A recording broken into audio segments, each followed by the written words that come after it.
আচ্ছা, তো গত লেকচারের আর কি ম্যাক্সিমাম যে টাইমটা ছিল সেই টাইমটা শেষ হয়ে গেছে। তো যার কারণে আমরা এটা আরেকটা লেকচার করতেছি, ঠিক আছে? আচ্ছা, তাহলে আমার কোথায় ছিলাম? এই জেড জেড ইকুয়াল টু কী হচ্ছে, যে তড়িৎ রাসায়নিক তুল্যাঙ্ক শেষ সূত্র কি আণবিক ভর ডিভাইড বাই যোজনী গুণন ৯৬,৫০০। এই ৯৬,৫০০ যেটা, এটাকে ফ্যারাডে ধ্রুবক বলা হয়, ঠিক আছে? এই ফ্যারাডে ধ্রুবককে আমরা কী দ্বারা প্রকাশ করি? এফ দ্বারা। এটার মান সবসময়ের জন্য ফিক্স। তাহলে আমরা জেড ইকুয়াল টু কী লিখবো? M divide by EF. এখানে ইতে কি, ইতে হচ্ছে ত্যাগ বা গ্রহণকৃত ইলেকট্রনের সংখ্যা, বা আমরা কী বলবো, যোজনী। আচ্ছা, তাহলে ডাব্লিউ ইকুয়াল টু আমরা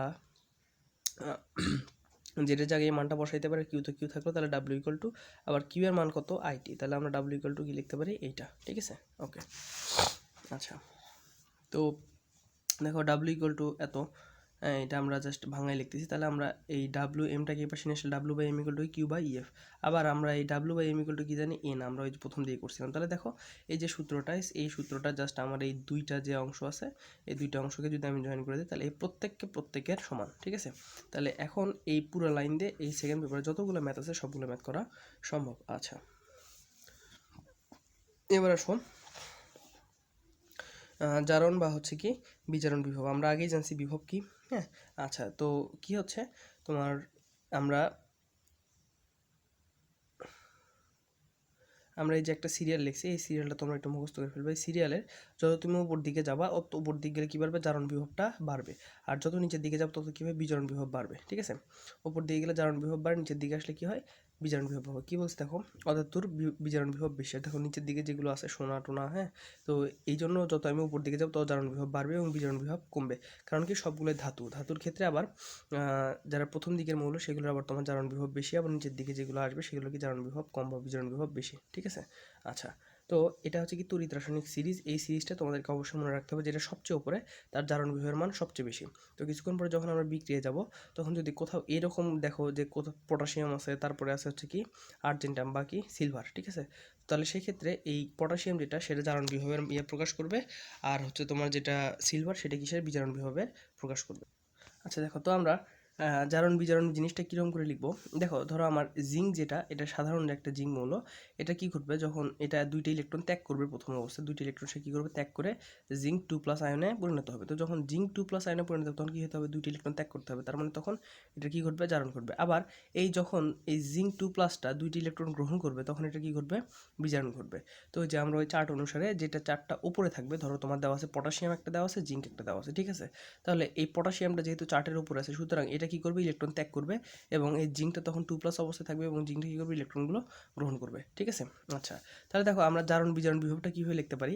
প্রথমে জারণ বিভব লেখার সিস্টেমটা হচ্ছে যে প্রথম মৌলটা, সেই মৌলটা লিখলাম জাস্ট জিঙ্ক স্ল্যাশ ওই যে আয়নটা তৈরি করছে সেই আয়নটা, ঠিক আছে? অর্থাৎ মৌল স্ল্যাশ আয়ন, এটা কি জারণ বিভব। আবার আয়ন স্ল্যাশ মৌল, এটা কি বিজারণ বিভব। কারণ দেখো এখানে ছিল জিঙ্ক, জিঙ্ক থেকে হচ্ছে জিঙ্ক 2+, অর্থাৎ দুটি ইলেকট্রন ত্যাগ করছে, তার মানে এটা কি জারণ। আবার বিজারণ কী করছে, প্রথমে ছিল জিঙ্ক 2+, সেখানে দুটি ইলেকট্রন গ্রহণ করে জিঙ্ক হয়েছে, তাহলে এটা কি বিজারণ বিভব। বোঝা গেছে? আচ্ছা, তো এখন দেখো এখানে একটা প্রশ্ন দিয়েছে, নিচের কোনটির বিজারণ বিভব সর্বোচ্চ, ঠিক আছে?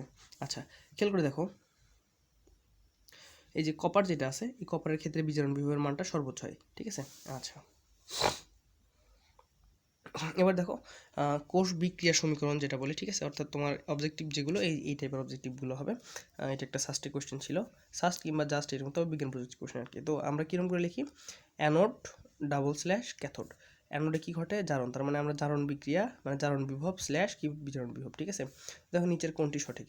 আমার দেখো প্রথমে এটা যেটা দেওয়া আছে অ্যালুমিনিয়াম 3+ যে আয়নটা, সেটা থেকে কিসে হয়েছে, অ্যালুমিনিয়াম, তার মানে এটা আমার বোঝাচ্ছে কি বিজারণ, ঠিক আছে? তো এটা হবে না। এরপরে দেখো এটাও আমাকে বোঝাচ্ছে কি বিজারণ বিভব, এটাও হবে না। এবার দেখো এই যে এইখানে এটা কিন্তু আমার প্রথমটা মিলছে, অ্যালুমিনিয়াম থেকে অ্যালুমিনিয়াম 3+ জারণ হয়েছে, স্ল্যাশ আমার পরেরটা বিজারণ না দেয়, পরেরটাও কি দিছে, জারণ, সুতরাং এটা হবে না। তারপর এটা দেখো, এটার ক্ষেত্রে আমার প্রথমটা দেওয়া আছে জারণ, স্ল্যাশ কী দেওয়া আছে, বিজারণ, তার মানে এটা ঠিক। আবার খেয়াল করো এখানে প্রথমে যেটা দেওয়া আছে সেটা কি দেওয়া আছে, জারণ স্ল্যাশ আবার জারণ, তার মানে এটা ভুল। তাহলে শুধুমাত্র কোনটা ঠিক, 3 নাম্বারটা ঠিক। আশা করি বুঝে গেছো কীভাবে করতে হবে।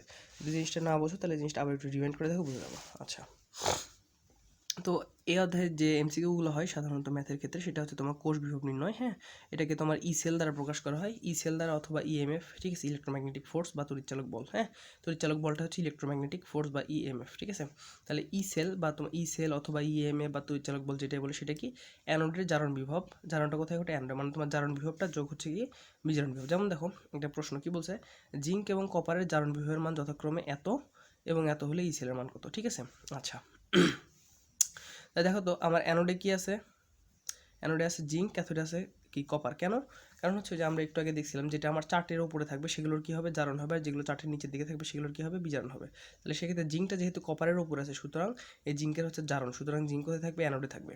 আর যেহেতু কপারের ওই চার্ট অনুসারে নিচের দিকে আছে, তার মানে কপারের হবে বিজারণ, সুতরাং এটা কোথায় থাকবে, ক্যাথোডে থাকবে। তাহলে জিঙ্কের জারণ বিভবের মান দেওয়া আছে আর তোমার কপারের যে জারণ বিভবের মান দেওয়া আছে। তাহলে যা দুইটাকে তুমি যোগ করে দাও, তাহলে আমি সেলের মানটা বা ইএমএফ এর মানটা বা তড়িৎচালক বলের মানটা পেয়ে যাবো। আচ্ছা, এখন এটার উপরে একটা সমীকরণ আছে, সেটা হচ্ছে কি নার্নস্টের সমীকরণ। নার্নস্টের সমীকরণ কি? নার্নস্টের সমীকরণ হচ্ছে E cell equal to E naught cell minus RT by NF লন এত এত, ঠিক আছে? উৎপাদের ঘনমাত্রা ভাগ বিক্রিয়কের ঘনমাত্রা। এখন এই ই নট সেলটা কি? ই নট সেল হচ্ছে প্রমাণ কোষ বিভব, এটার মান তোমাকে প্রশ্নে দেওয়া থাকবে। আচ্ছা, এখন এন থেকে এন হচ্ছে তোমার ব্যবহারকৃত যে ইলেকট্রনের সংখ্যাগুলো আছে সেগুলো।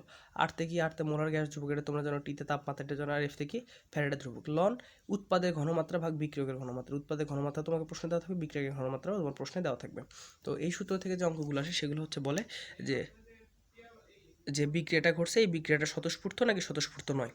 তো যদি আমার এই ই সেলের মানটা এই নার্সের সমীকরণ, এই ই সেলের মানটা নার্সের সমীকরণ ইউজ করে যদি পজিটিভ কোনো মান পাওয়া যায়, তাহলে সেক্ষেত্রে বিক্রিয়াটা কী হবে, স্বতঃস্ফূর্ত হবে।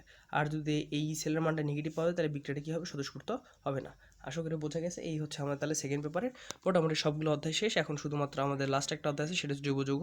তো জৈব যৌগটা তোমাদের এরকম করে ভিডিও লেকচার দিয়ে দেবো, ঠিক আছে? ওকে, থ্যাংক ইউ।